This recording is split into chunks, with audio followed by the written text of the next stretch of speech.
Atlas Pandemica, Maps to a Kinder World, is a project by the Stove Network designed to encourage pioneering approaches in charting the changes that have happened since the outbreak of COVID-19 locally, and tries to navigate the way forward into a more hopeful and shared future. In this series, Stove orchestrator Matt Baker speaks with the artists, writers and researchers involved in the project, offering an insight into the process and discoveries each have made. We hope you enjoy. Atlas Pandemica podcast number 4. I'm Matt Baker, and along with artist Robbie Coleman, I'm one of the curators of the project.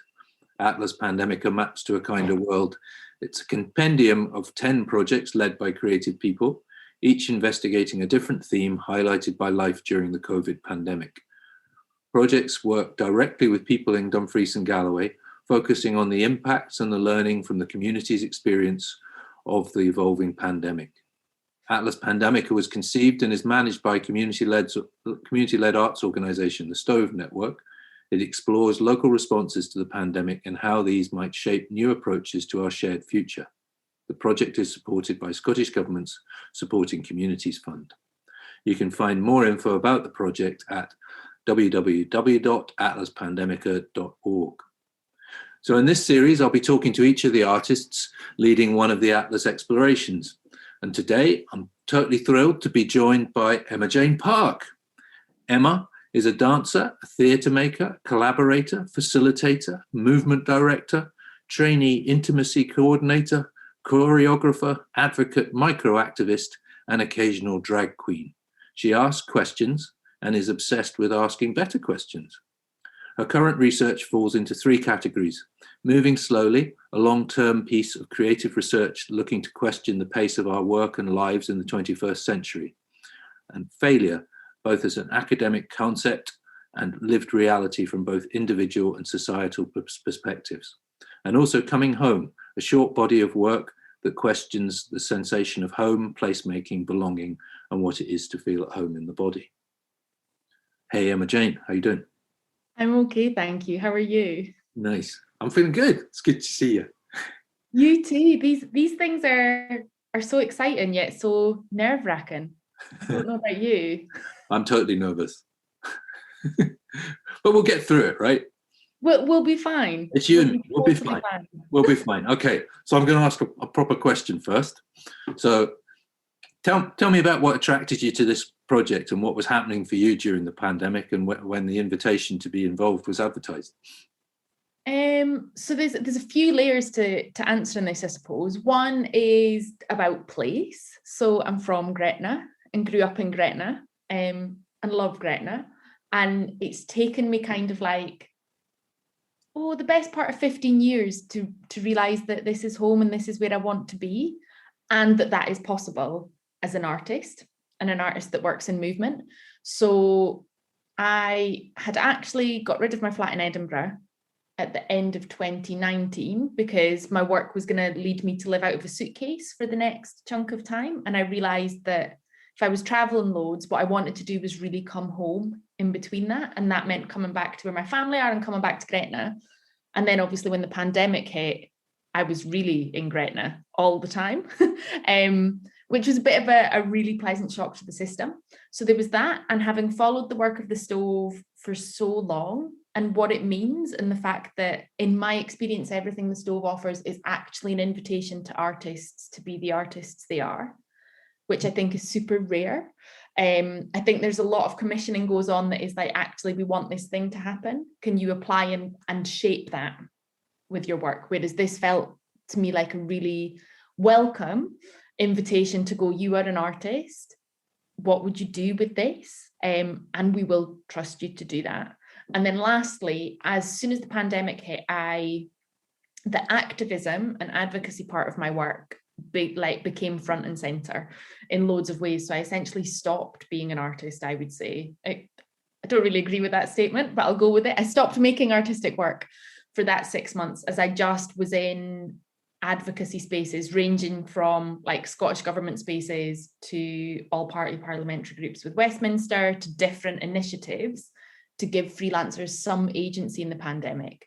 And power has always been a massive interest in my work, And when it came up that would be one of the routes of inquiry in this, I felt like I was about to burst, because I felt like I'd just had 6 months of really intense experience of how power manifests in a range of different ways.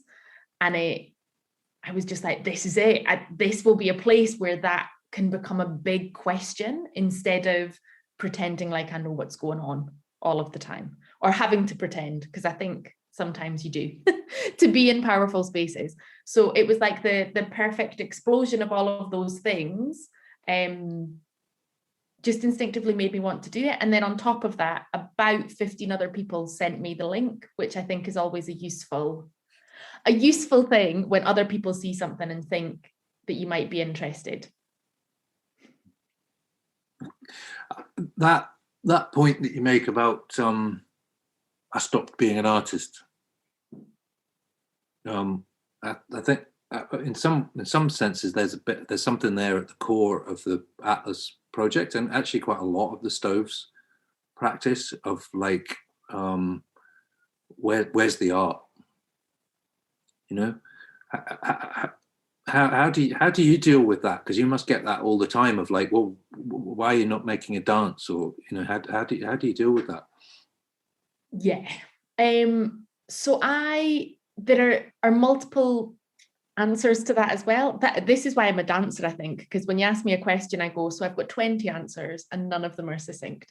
So I'm in a funny stage in my own practice where I've recently been diagnosed with fibromyalgia, but my body has been building to that diagnosis. It's quite a complex diagnosis because it's more of a, we'll write off everything else and then give you this label. And it's not predictable in the way that some other illnesses might be. It's just something that you kind of manage and learn about. So my concept of myself as a dancer has had to shift a lot in the past wee while. And I think it was shifting prior to that. So 6 years ago, I underwent chemotherapy, was ill. Again, cancer really affects your body and the treatment does. So I started to question if I was a dancer and where my art was. And I think that is compounded by the fact that I'm from a working class family and I'm the first generation of my family to work in the arts. So it's, as tropey as it sounds, it's not a proper job. So I spend my whole life, I think, feeling like I'm going to be found out as an artist. And it's taken me till now to realize that in and of itself is a power relationship, where there's like a status quo of what art looks like, particularly in dance. There's quite a strong high art element to dance with your ballet and the history of that, where I think I've tried to assimilate into that image of being an artist to prove to myself that I'm doing the job and I'm allowed to do the job. And then it is through witnessing places like the Stove and just being around people who have always felt like it's okay just to have a practice and for the way they approach the world to be creative. It's through that I'm now starting to let myself, I think, be an artist the whole time and to value my artistic output as much as like a policy-based output or whatever else. And I'm only just starting to realize that I can only exist well in advocacy and activist and policy-making spaces because I arrive as an artist. Yeah. And that I don't want to be a policymaker. I want to be the person that arrives and goes, hang on a minute, I need to physically visualize your policy. I need to then feel that policy in my body. I need to understand what that will mean physically for me on a daily basis. And for anyone listening, I'm currently doing lots of things with my body and talking with my hands that you can't see. But there's something about how I locate myself, and that is my art. Like whatever I do, I think my art comes from the body. So if I'm in a meeting, I will often, friend pointed out to me recently, they know that something isn't sitting right with me because I start to rub my jaw because I can feel my jaw tense. And so it's like my body is how I experience the world. And that is a dance.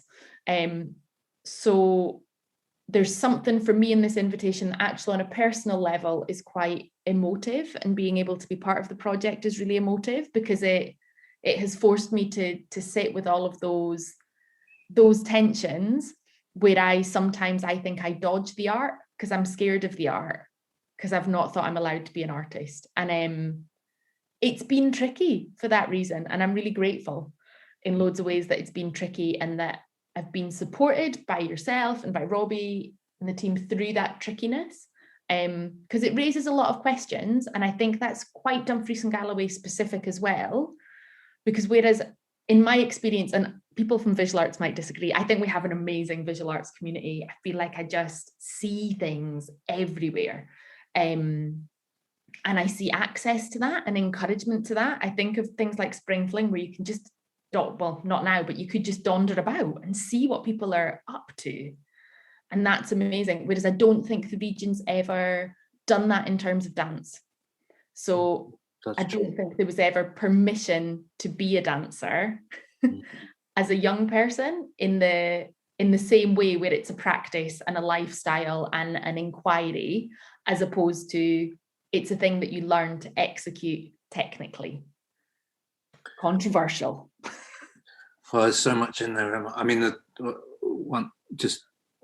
one bit that's coming for me at the end there almost is bringing it back to Dumfries and Galloway, and when you talked about imposter syndrome, which I think is common to just about every artist, probably every human being. I don't know, but it does give you that vulnerability, which I think is important around art practice.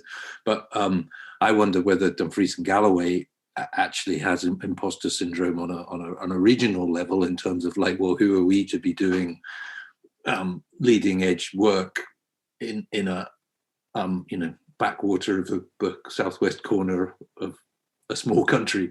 And it's it's an interesting, but I think we're really pushing ahead with that, in terms of like, no, we've got a right to be doing this, and I think I hope it's making an example for younger artists coming up to say, we can do it here, we'll do it here. But let's go back to power. Power is what this is all about. So what do when we talk power, what do you mean by power, and why are you wanting to explore it in your work, and particularly in this project? I think it relates massively to everything we've said so far, if I'm honest. I think I'm just really confused, and always have been, about how the world works. And I'm quite tangential in my thinking. So if I need to understand something, I have to be able to make it quite linear is maybe the wrong word, but I think of, in cheesy teenage magazines, there's always like which personality are you? And you start with a question and you answer yes or no, and it takes you to another question, like a question tree or whatever. I kind of need to understand the world like that. And I think I'm very confused about how the world works, because I think those question trees are absent for a lot of decision making. I think they're absent for a lot of political power, and the things we would deem as power structures. But the thing I'm more concerned with is that I think in terms of soft power, those question trees are even more opaque. And I don't think we talk about soft power often. And as I'm tracing through all of that line of why I sometimes don't feel like I'm allowed to be an artist, I think it comes back to power and information sharing, and access to financial security, which is like that is governmental, like national, global conversations about power. Who has the money? Why do they have the money? What do they do with the money? What does that mean for people who don't have the money? How do we balance that? So I'm personally very invested in all of those things. If we bring it back to an artistic level, I think the arts are a microcosm of the world. So I think those same questions are asked, but then we get into platform. Who is platformed? Why are they platformed? What currency do relationships have? What currency does blending in with the status quo have?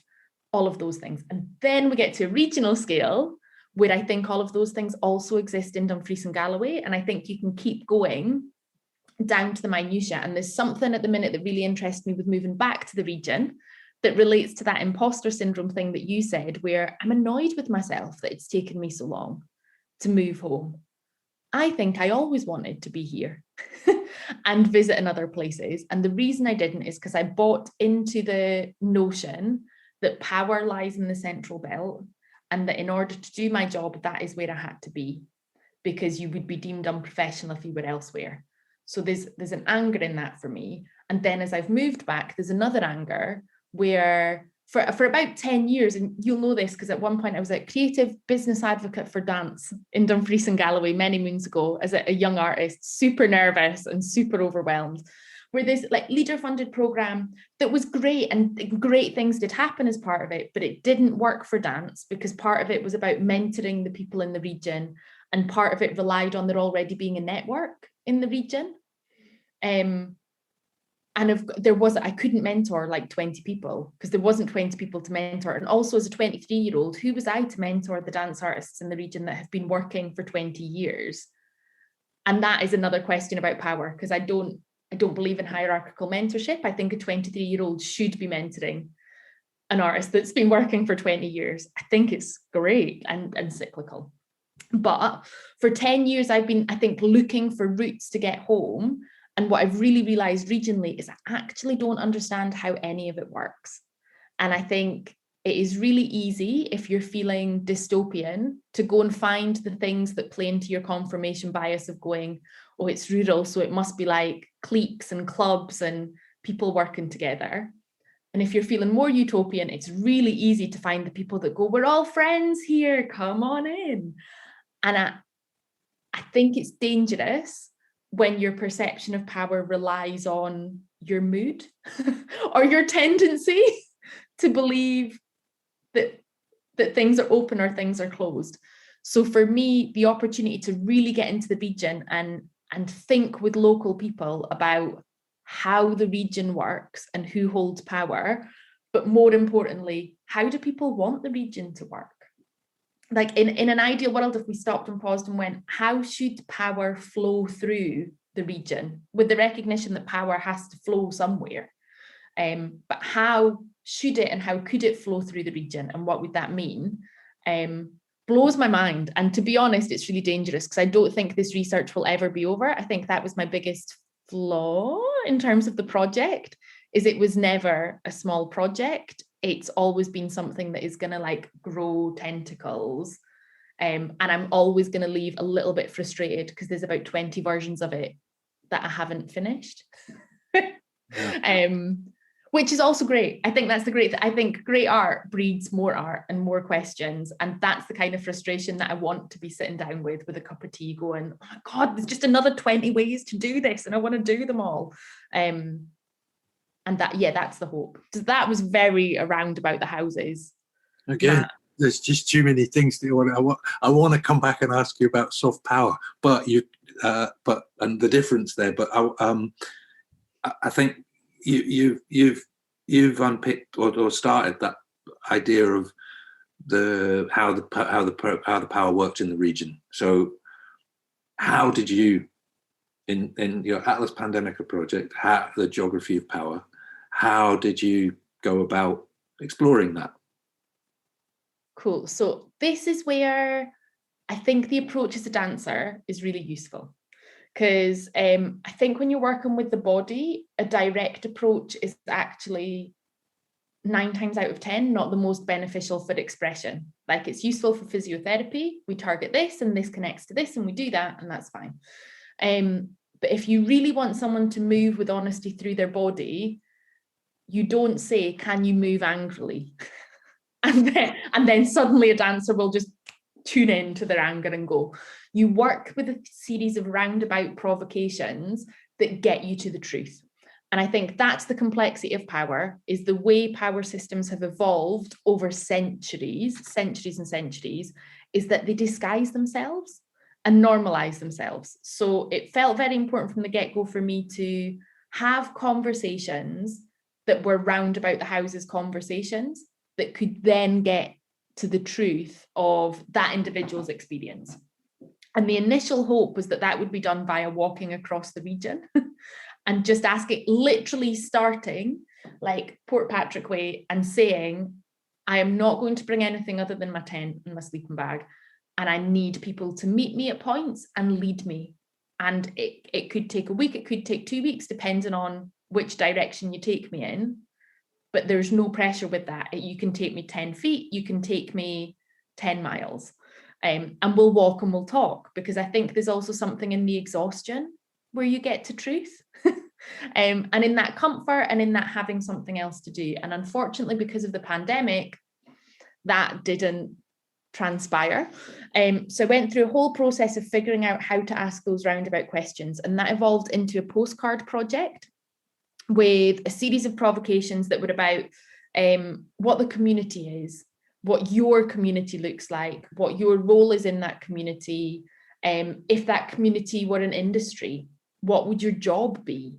So it moves from this like floaty, purposeful role to something more tangible. And there was a series of 5 postcards, and they were sent out to people, and we received 30 responses, which is really useful. It's quite a big uptake to have about 1/3 of responses, which is great. And then I just started to collate that information, and through the process engaged with 8 people from across the region, ranging from a 5, now 6 maybe year old boy who goes to school in this side of the region, to a retired solicitor who lives in the west of the region, who has been on multiple boards and holds power in that way. And those conversations were about an hour long. And I prodded at those things. So when someone would go, that's just how that happens, I would really ask from a super naive perspective, can you explain it to me? Like, I don't understand how that happens. And then that would tap into what they think happens, and would often, in the voice, again, it's about the body, reveal things where people weren't so comfortable. And so I would then tap into that and just say, oh, when you say that, you sound hesitant. Why is that? And that then alludes to either the person is uncomfortable, or more so the person is uncomfortable sharing it because they know it sounds bad. And then that would lead to going, oh, well, why does it sound bad? And how could it sound better? So it's just a lot of listening, if I'm going to be really honest, and then almost quite scientifically curating that information. So the process for me often goes that the postcards exist, and I read, and then I walk a lot, and I come back and I highlight the points that have really stuck with me, having processed that for a bit. And then that becomes the questions that are curated for these interviews. And then those interviews are transcribed and not clickbait moments, but moments that to me compel me to think they're more truthful, the moments where I leant in and became interested, which means it's all filtered through my total bias, because it's the bits I'm drawn to that it becomes filtered through. It's non-scientific in that way. They are taken out, and then I like to put them on bits of paper and chop them and move them around and just try and organize them. So I'm a mess. It is an absolute nightmare for my mum, who's very house proud, to come up to the room that I work in and just be like, there are bits of paper all over the floor. There's like cups amongst them. You've got a million highlighters. That pen doesn't have a lid on. What are you doing? And I'll just be like, I know, I'm a mess. But again, this ties into the body stuff for me, because if it's on the floor and I have to move around to relocate them, the 3 steps it takes me to relocate something gives me a moment to tap into whether that really belongs there in a way that I don't get on a spreadsheet or on a computer. Like, I have to move my body to engage with these statements.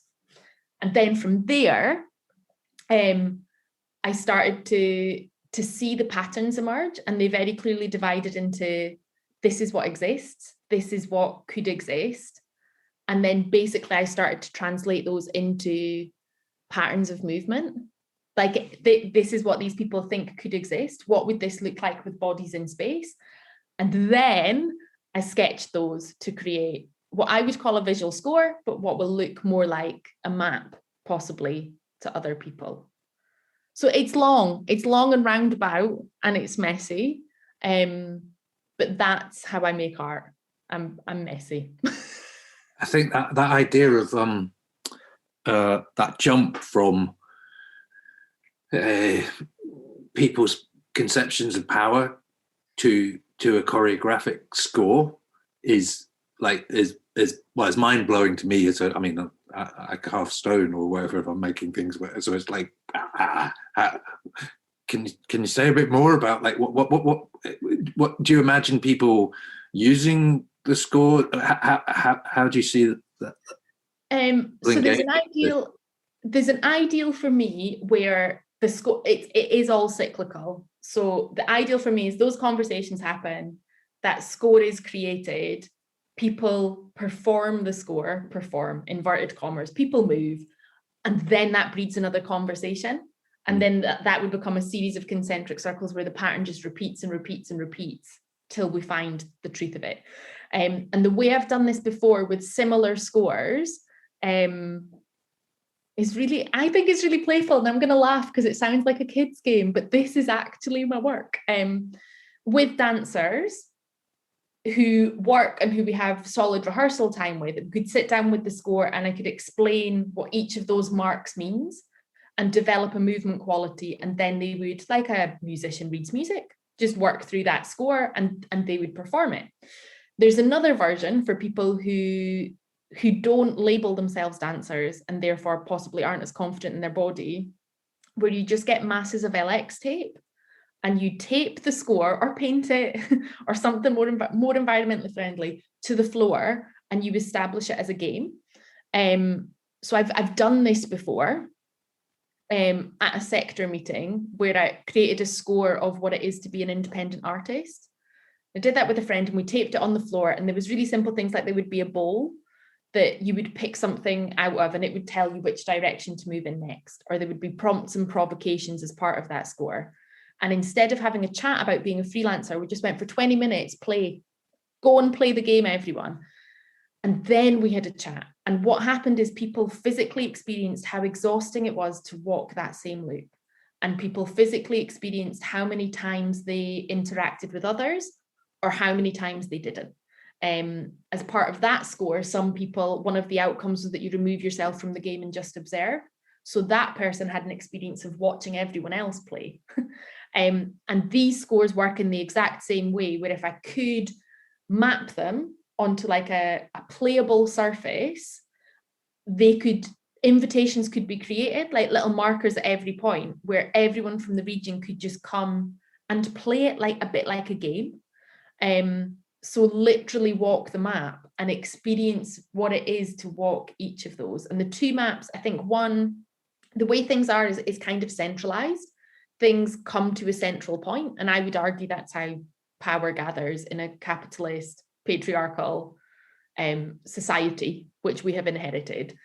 And so people would experience that, whereas the latter, the kind of what it could be, there are so many routes that it could be you only engage with a few people. However, there's less space for stagnancy because there's lots of different ways around that. There's spaces for grief. There are scars in the map where you can't travel a certain place. So I suppose in a way that it relates to the future, where that would be like a dream in the future to somehow either mow it into a field, build it as a big hedge maze, or paint it on the floor somewhere in a town centre and get people to walk it. Because I think once you've done it with your body, you can sit down together and talk about how that physically felt. Like, are you tired? Great. And instead of it being like a brain tired that stagnates you, it's a body tired that gives you space to think.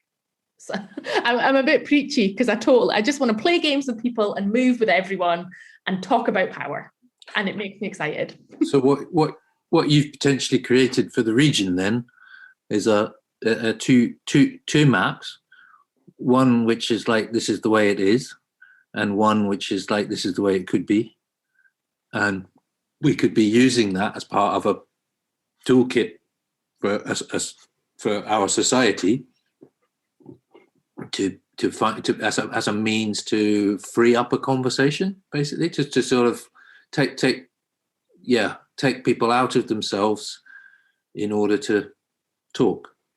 Yeah, exactly that. And doing that thing that a map does, giving an overview in order to be able to talk. So we're not going, you terrible person, hold all the power. We're going, when we move through this person is stagnant or is at the center of everything all the time. How does that feel? And because we're animals under our skin, generally when I've done things like this before, if someone is central and everything moves around them, there are two responses. One is like the penguin response, where they feel coddled and they feel safe and they feel warm. And the other that feels more familiar to me, or I've experienced more, is people feel trapped. They feel a little bit scared. They feel a little bit closed in. And that is interesting, because in theory, in the first map, the idea is that you have all the power and that being in that central place is a powerful thing. But when you get bodies on their feet and position it in a level way, in a non-hierarchical, someone's at the top of a pyramid way, it's not physically as comfortable. And my whole argument in my whole practice is that your body, our bodies, everyone's bodies are telling them what they need to know. We've just become excellent at ignoring that and imagining that our bodies just exist to carry these big brains around. And I think brains are great, but I do wish that we could like sink into the animal of our body more, because it's the most honest tool that we have. And maybe it is the map to a kinder world. If we just really listen to what our bodies are telling us, we could be kinder to ourselves and everyone around us. Because in a nutshell, there you've got a definition of how does that artist process integrate with a kind of advocacy, policy, activist process of like it's a clear example of creative process being an active part of a what we would see as a important process, you know. And I mean, I've had a phrase with me for a long time about the importance of art in these situations being the usefulness of uselessness, you know, of nobody expects us to do anything important, you know. And so there's a sort of stealth benefit to that, of like you can kind of creep up with people and do something important without them knowing it. But I think there's an overt way that you're doing that, which is really smart and really really important actually for the way that we're moving forward, of that confidence to say, take part in this and you will feel different. And when you feel different, you will act different and you will have a different conversation, because we have our conversations around tables, often in rooms without window. Well, now they're in Zoom squares, aren't they? But I mean, they're boxed in by their environment, and that's what you're saying, isn't it? To change the environment, change the way you relate to that environment, and you will change the conversation. Absolutely. And I think it takes the jargon out. And I think that's totally my agenda, and will have laced its way into the project. There's something about going, hang on a minute, that's jargon. That's jargon and that is assumption. And I think there's something about, the exciting thing for me is physical scores work in primary schools, and they work in care homes, and they work in everything in between, obviously with adaptations and contextualize in different ways. But I'm not sure what happens at that muddy moment where we're teenagers and suddenly play is no longer deemed useful. And then suddenly when you retire, you're allowed to misbehave because everyone loves a wild retired person who doesn't care about the rules anymore. And it's kind of fetishized, I think, to be like, misbehave when you're older. Look at you, go for it, Gran. And I don't understand why this big chunk of our lives in the middle, where I again would argue most of the power is held in that age range, I don't understand why we don't do the thing that is instinctive to us. And the instinctive thing is to play, is to fail, and to celebrate all of those things, and to be curious about the world. That's what it is. If you're moving, you have the capacity to be curious, because you can relocate yourself. You can literally shift your own perspective. As soon as we become stagnant, that curiosity starts to leave. And I think I'm just sad about a world without curiosity. I'm sad on a human level. It's just not as much fun. And then I'm really worried, because the moment where we're not curious is the moment where what I would deem as unhealthy power structures can just come in and concrete themselves. It's great, because if we keep doing that, then coming back and sitting around a table is a whole new experience of curiosity. I mean, we're going to have that at the end of this Zoom thing. We're going to be like, oh, look, we're in a room with 3 days, and that whole experience is going to be so different. Oh, I hope we're not just going to go, all right, we're back to where we were before. But that's what we're talking about, is keeping it mixed up. Yeah. Yeah. I hope so. And I think the other one for me in all of that is that I think there's a huge space for joy. Like beyond kindness, beyond all of these things, I think fundamentally people just want to like feel satisfied. And sometimes that joy is really dark and doesn't come with a smile on its face. Sometimes that joy is like visible and a media portrayal of what joy should look like. But that satisfaction, and for me, I think the urge to hold power and to position yourself powerfully is because you possibly have lost your connection to that deep satisfaction that comes from being, I don't think anyone's irrelevant, but I'm going to say irrelevant. Like there is nothing more satisfying than having a day where you don't need to do anything for anyone. You can go to the place that just like makes your eyes light up, and you can lose yourself in the thing that makes you love being alive. And I think have a deep worry for the health of people that feel they need to hold power. Like you see it, look at anyone who has been a prime minister or whatever over the 4-year period of their first term, and they age so quickly. And that's not about the political context. That's about that much power being on your shoulders. Like I don't think it is, our bodies aren't built for continual strain. It's just not the gig. And I have a real belief that if we can stay curious, people will go, I'm here to do my shift. I'm here to do my shift of leadership. And I want to make these things happen because I believe in the world. But then I've met enough other people to trust someone else to carry that forward. And also, I actually want to be over there doing that thing that makes me feel super satisfied and tending to things that aren't given a certificate or things that aren't platformed, but that I really believe in. There's an amazing man who built Lynn Gardens near Cove on the west coast of Scotland, maybe in Cove. I'm geographically so bad, which is why this is a funny project for me, Matt, because my geography my sense of direction is so horrendous. It's awful. But he planted trees, and I can never get him out of my head when I think about power, because he just went, trees are important. So he made a botanic garden in this tiny coastal village, and he just dedicated his life to planting trees. And within all of this, it is a question that came up for a lot of people. Basically, what is their equivalent of their planting trees? Like, what is that thing that makes their soul sing?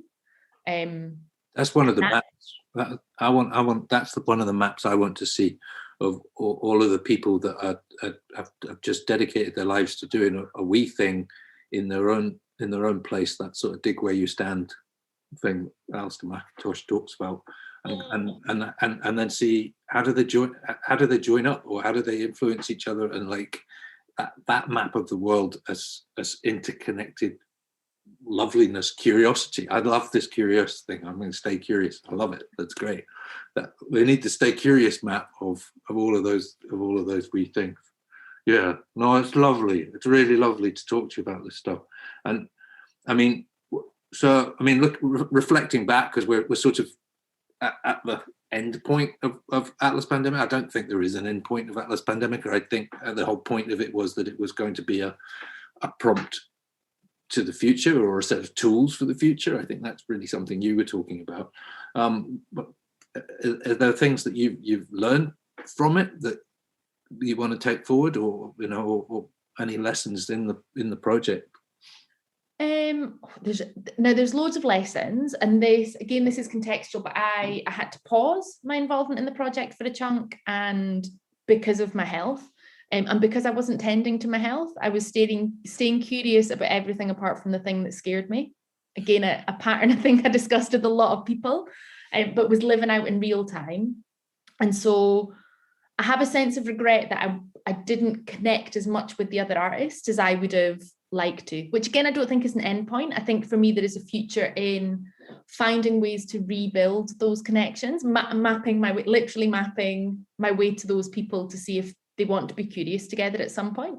I think there is a real future in doing more of the work with the postcards, possibly with a an eye to displaying the content, and that just comes with a different level of care so that people know what they're writing could be seen by people, which again changes the content of the writing, and was always the tension where, for me, it felt super important to keep it confidential so people were honest.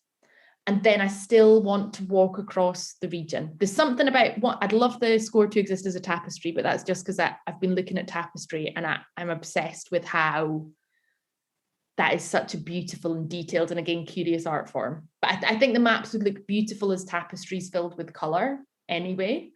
Maybe that's a life project. I could do them all for everyone. I'll just make, in 80 years, I'll be like, finish the tapestries. Getting those scores on the floor, getting people to enact them with their bodies is definitely going to happen somewhere, somehow. Just need to figure it out. And then I would love to undertake this walk across the region is the other massive thing. With other people, or for someone else to undertake that walk. I think there's something in being led across the region by the people of the region that maybe speaks to that map of curiosity you're talking about. Maybe that is what that breeds, is by going, are you an everyday resident of Dumfries and Galloway? Do you want to walk with me? And there's something about just those stories existing somewhere across the region, because a map to a kinder world is beautiful. And then I navigate this region and realize just how much kindness is here already. And I'd love to find a way to amplify that and how brilliant it is. Not in a nostalgic utopian, we're the best in the world way. I don't believe in like competitive care or competitive kindness, but just that thing of maybe like holding a mirror to the residents of the region and being like, do you know you're brilliant? Do you know that thing you do that you think is incidental?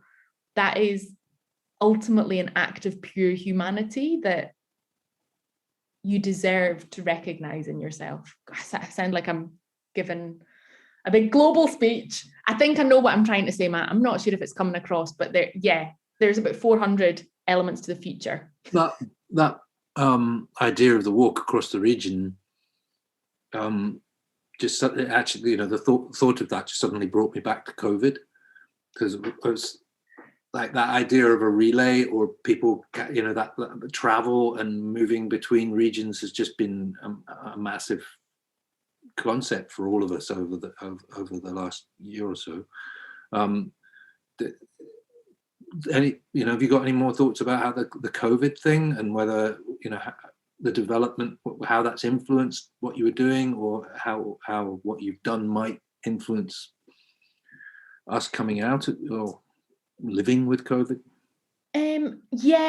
Because I think there is something about what has happened with Atlas Pandemica as a whole and the tools that it offers about enabling people to tap into what they feel in their own boundaries. Because that's my big fear of coming out of COVID, is that all of these things can happen. Like, I could have walked through the region during COVID, technically with the guidelines. It's technically the region. For anyone not from Dumfries and Galloway, the region's massive. It would take me half a day to drive across it, let alone walk it. So that felt irresponsible. But for someone else, that might not feel irresponsible. And I think there's something about using these tools so that people can put their cards on the table and say what they feel comfortable with, and that all of those multiple truths can exist with care. I think that's the real kicker for me, particularly as artists. So I'm currently in another project. Hopefully we'll have some dance touring the region in the summer in a pop-up capacity. And the real hope that is done in conversation with the communities we could be going to, so that people can confidently say, we don't feel comfortable with people coming here, and that isn't seen as like small town pitchforky behavior, that is seen as people going, this is my boundary, and I don't need to disclose what my health is to you. I don't need to disclose why that is. I am physically uncomfortable with that as an offer, and that people just go, that's a no, great. Thank you. If you're interested again, let us know, or let us know how we can change the conditions, which I suppose is just all about consent, which again leads us back to power. I think there's a thing about unfolding from COVID where consent is being ignored because guidelines are being offered. And for me, that is a misuse of power, because it's a very individual thing. And as a disabled person whose health could be really impacted by it, it again angers me a lot to see one size fits all solutions that don't let the person be in it. I give very long answers, Matt. I think about a lot of things. I just don't think about them succinctly. Yeah, no, we could go on. We could go on and on here. I'm also mindful of your health, and that we need to do these things in short chunks. So I think we should, I mean, for people listening, you can see Emma's postcards on the Atlas website, atlaspandemica.org, and the choreographic scores that we've been talking about are in production at the moment with a designer, and we'll be publishing those in the summer as part of this compendium of all of the maps in the Atlas. But Emma, thank you. I mean, God, there's so much in there. We've never got to soft power either. Don't worry, it'll still be there. It'll still be there, sadly. The idea of soft power in Dumfries and Galloway just kills me. I love it, because that's supposed to be this big diplomatic thing of like, we do soft power with France and we're through the British Council and all the rest of it. How does soft power work in Dumfries and Galloway? Another time. Emma, that's been just amazing. So you've been listening to the Atlas Pandemica podcast with me, Matt Baker, and I'm talking to Emma Jayne Park about the Atlas Pandemica project. Please listen to the next one in the future. Emma, thank you so much. Thank you, Matt. Thank you.